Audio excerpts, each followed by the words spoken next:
सभे मगहिया भाई बहन के भुलेटन काका के राम राम आथिन मगहिया खबर में सुनथिन देश दुनिया के खबर। बिहार विधान परिषद के 5 सीट लेल चुनाव आज हो रहा है।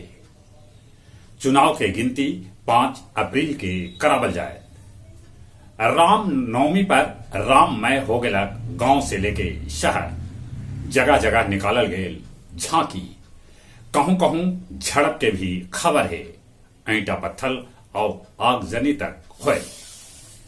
मैट्रिक के रिजल्ट आज वेबसाइट पर लेकर देख सका है। 6 महीना बाद एक दिन में कोरोना के 3016 केस भेटाए। प्रधानमंत्री नरेंद्र मोदी नया संसद भवन के कैलन दौरा। काम करे वाला मजदूर और इंजीनियर से कैलन मुलाकात। देश देशांतर मगहिया दलान अपन 106वां ऑनलाइन कार्यक्रम में चैता के आयोजन कैल, जेकर अध्यक्षता मिथिलेश जी और संचालन कृष्ण कुमार भट्टा कैल का। आंध्र प्रदेश के वेणुगोपाल स्वामी मंदिर में आग लग गए, जगह में पंडाल जर के हो गए खाक।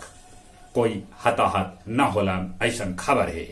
उन्हें इंदौर के एगो मंदिर में कुइया के छत धस गए, जगह में 50 लोग उमे गिर गलन। एकरा में 13 आदमी के मौत के है खबर।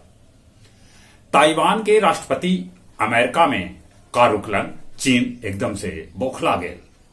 फिलीपींस में एगो नौका में आग लग गए, जकरा में 31 आदमी के मौत के है खबर, ता 7 आदमी लापता हद हो गए।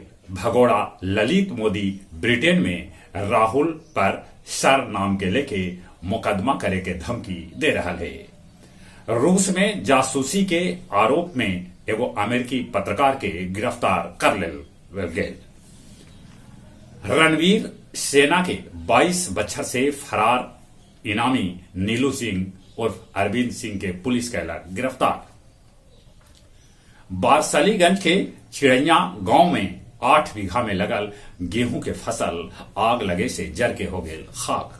शहर में ऑटो छिनतई करे वाला 4 गो बदमाश के पुलिस कैला गिरफ्तार। और कुछ खेल के समाचार। आईपीएल 2023 के आगाज आज हो जाए। पहल का मैच चेन्नई और गुजरात के बीच खेला जाए। श्रीकांत मैड्रिड मास्टर्स के क्वार्टर फाइनल में जगह बना लेलन। डेविस कप में स्पेन के मुकाबला सर्बिया से, क्रोएशिया के मुकाबला अमेरिका से हुए। इंडियन वोमेन्स फुटबॉल लीग 25 अप्रैल से खेला जाए। जहां तक मौसम के सवाल है, मौसम के मिजाज एक बार फिर से बिगड़ गया है। मौसम विभाग सूचना दिलका है कि बिहार में आज बरस सका है छिटपुट पानी। चले एक बार फिर से अपने सभे के भुलेटन काका के राम राम।